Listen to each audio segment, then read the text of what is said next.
The silence in the kitchen felt heavy, like the air right before a thunderstorm, as I watched the cursor blink in the trash folder of my email account.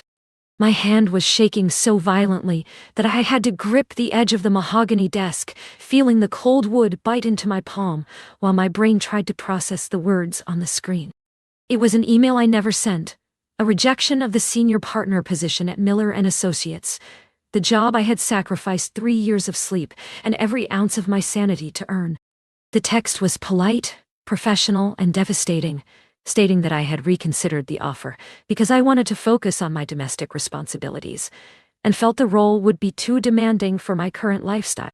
It was signed with my name, sent from my laptop at 4 in the afternoon on a Tuesday, a time when I had been at a physical therapy appointment for my strained shoulder. I remember that day so clearly because I had come home crying, heartbroken that the offer had seemingly been rescinded without explanation. And Mark had held me for an hour, whispering that maybe it was a blessing in disguise. He told me that I looked exhausted, that the universe was telling me to slow down, and that we didn't need the extra money anyway, because his promotion at the firm was just around the corner. I believed him, leaning into his chest and feeling grateful for a husband who supported me even when my professional world was crumbling around my feet. Now, staring at the timestamp and the IP address, the betrayal tasted like copper in the back of my throat, sharp and metallic. He hadn't just watched me fail. He had orchestrated the collapse, reaching into the gears of my life and jamming them shut with a smile on his face. When I heard his car pull into the driveway, I didn't move. I didn't scream. I just sat there in the dark with the blue light of the monitor reflecting off my wedding ring. I heard the front door open, the familiar jingle of his keys, and the cheerful whistle he always used when he had a good day at the office. He walked into the kitchen, smelling of expensive cologne and success, and leaned down to kiss the top of my head, asking why I was sitting in the dark like a ghost. I didn't look at him.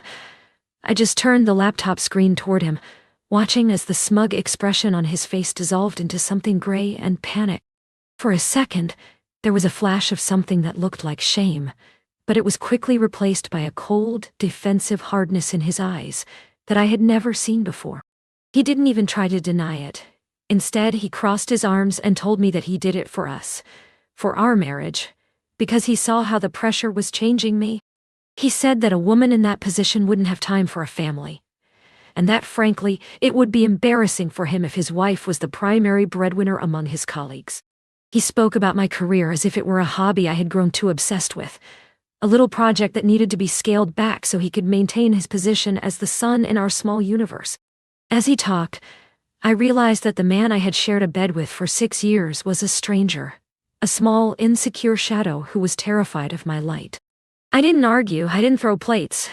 I just waited until he finished his monologue, and then I told him I needed a few days to process everything before we talked about our future. He thought he had won because I remained quiet. He thought my silence was submission, but in reality, it was the sound of my empathy for him dying a final, silent death. That night, I didn't sleep. I sat in the guest room and began to dismantle his life with the same surgical precision he had used on mine. I knew every password, every offshore account he used to hide his bonuses from the IRS, and every corner he had cut to win his last 3 major cases.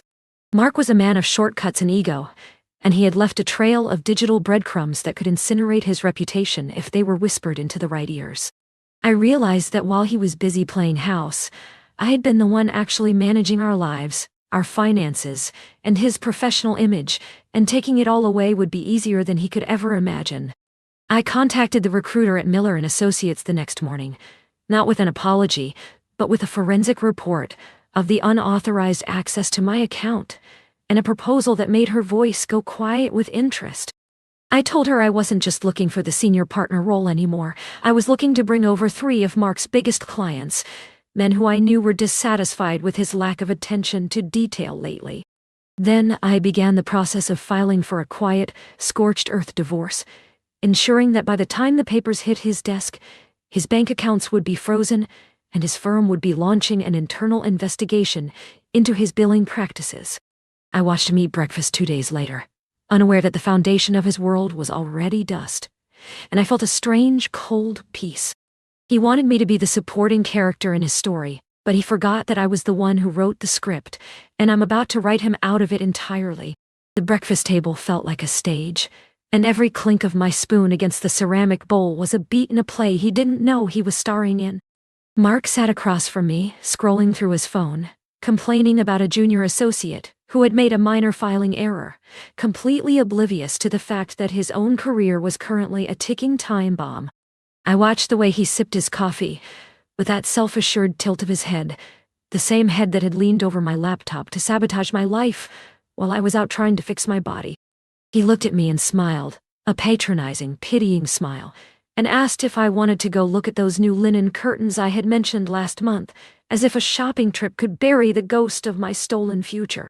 I told him that sounded lovely, my voice a flat, perfect imitation of the wife he thought he had broken, while underneath the table, my thumb was pressing send on an encrypted file to his managing partner.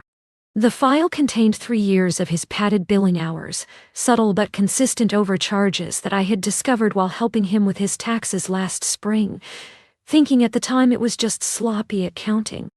Now, I knew it wasn't sloppiness. It was the same arrogance that led him to believe he could control me. A belief that he was above the rules because he was the one who made them. I spent the afternoon at a cafe 3 towns over, meeting with a forensic accountant I had hired with the secret credit card he didn't know existed, the one I had started years ago just in case of an emergency. She confirmed that Mark had been siphoning off a small percentage of our joint investment dividends into a private account in his mother's name. Likely a safety net for the divorce he thought he would initiate if I ever became too successful to manage. Hearing her confirm his infidelity to our shared life didn't hurt as much as I expected. Instead, it felt like a cold splash of water, clearing the last of the fog from my eyes. I returned home to find him in high spirits, because he had just been told he was the lead candidate for the regional director position, a role that would have put him in charge of dozens of people, including me, if I had stayed at my old firm. He wanted to celebrate. He wanted to open a bottle of vintage wine and talk about our bright future. And I sat there and drank with him, toast after toast, laughing at his jokes, while I imagined the look on his face when the audit team walked into his office tomorrow morning. Every time he touched my hand, I felt a surge of revulsion so strong I had to swallow hard to keep from gagging, but I kept the mask in place, playing the role of the supportive spouse until he finally fell into a heavy, wine-induced sleep. I spent those late hours moving the rest of my digital life into cloud storage he couldn't access, changing every recovery phone number to a burner phone hidden in my gym bag. The next morning, I watched him leave for work in his tailored suit, looking every bit the successful man he portrayed, and as soon as his car turned the corner, I started packing. I didn't take much, just my clothes, my personal documents, and the small jewelry box my grandmother had left me, leaving behind everything we had bought together as a couple. I left the house empty of my presence but filled with the evidence of his betrayal, leaving my wedding ring on the kitchen island right next to a printed copy of the email he had sent to Miller and Associates. I wanted that to be the last thing he saw before the walls started closing in, a reminder that his downfall wasn't an act of God or bad luck, but a direct consequence of his own hand. By noon I was sitting in a hotel room, watching my inbox for the notification I knew was coming, the one that would signal the beginning of the end for the man who thought he could own me. The first call came at 2 p.m., his voice frantic and high-pitched, asking if I knew anything about a formal inquiry into his billing on the Henderson account. I didn't answer. I let it go to voicemail, listening to him spiral from confusion to anger to a desperate shaking fear in the span of 3 minutes. He called 10 more times, each message getting shorter and more terrified, until finally, he stopped calling and started texting, begging me to come home and help him figure this out. I didn't reply to those either. Instead, I called the recruiter at Miller and Associates and told her I was ready to sign the contract for the senior partner position, but with a new clause that gave me oversight of their ethics committee. She laughed, a sharp, knowing sound, and told me that after seeing the information I sent about Mark's firm, they were more than happy to have someone with my integrity and sharp eye for detail on their team. The light in my hotel room was fading into a bruised purple as I finally picked up the phone for his 20th call, and the sound of his breathing on the other end was shallow, ragged, and stripped of all that previous corporate armor. He didn't lead with an insult or a command this time. He simply asked where I was in a voice that sounded like it belonged to a much older, much smaller man.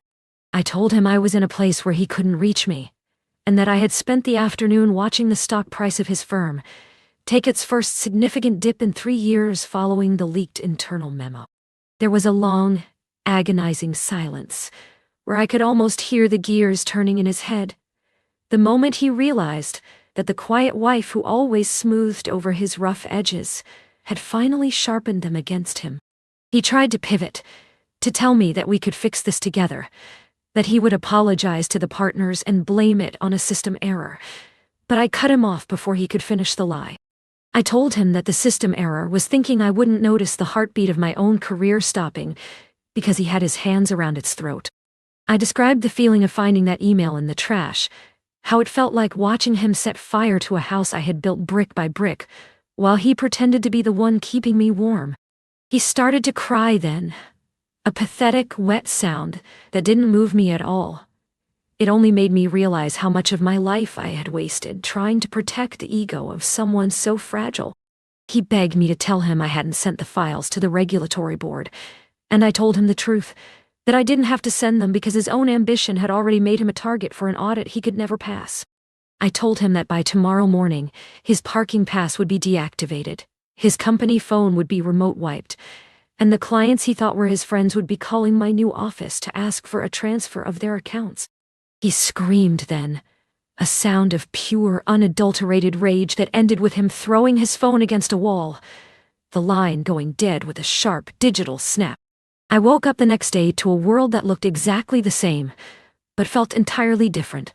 The weight of his expectations finally lifted off my chest, like a physical burden. I walked into the lobby of Miller & Associates at 9 a.m. sharp, wearing the suit I had bought for the interview he tried to skip, and the receptionist didn't just give me a badge, she gave me a key to the corner office. My first meeting was with the very recruiter he had lied to, and she looked at me with a mixture of respect and a little bit of fear, recognizing the look of a woman who had nothing left to lose and everything to gain. We didn't talk about Mark. We talked about the future, about the millions of dollars in business I was bringing with me, and about the fact that I was now the youngest partner in the history of the firm. As I sat in my new chair, looking out over the city skyline, I saw a news notification on my tablet about a high-profile resignation at a rival firm due to financial irregularities.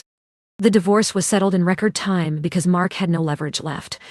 His reputation was so toxic that his lawyers advised him to take whatever crumbs I offered just to keep the more damning evidence out of a public courtroom. He ended up in a cramped apartment on the edge of town, working a freelance consulting job for a fraction of his old salary, while I spent my weekends decorating the house I bought with my own signing bonus. Sometimes I see him in the background of a mutual friend's social media post, looking tired and gray, the shadow of a man who thought he could grow by cutting someone else down. I don't feel hate for him anymore. I don't even feel pity. I just feel a profound sense of relief that I finally stopped playing the supporting role in a tragedy he was writing for me. The final irony came a year later when I was asked to give the keynote speech at a leadership conference for women in finance, the very event he once told me was a waste of time. I stood on that stage in front of 1,000 people, and I didn't talk about glass ceilings or corporate politics. I talked about the importance of checking your own trash folder. I told them that the people who claim to love you the most are sometimes the ones most terrified of your success, and that true power isn't given. It's reclaimed from the hands of those who try to steal it. As I walked off that stage to a standing ovation, I realized that Mark didn't just ruin my career.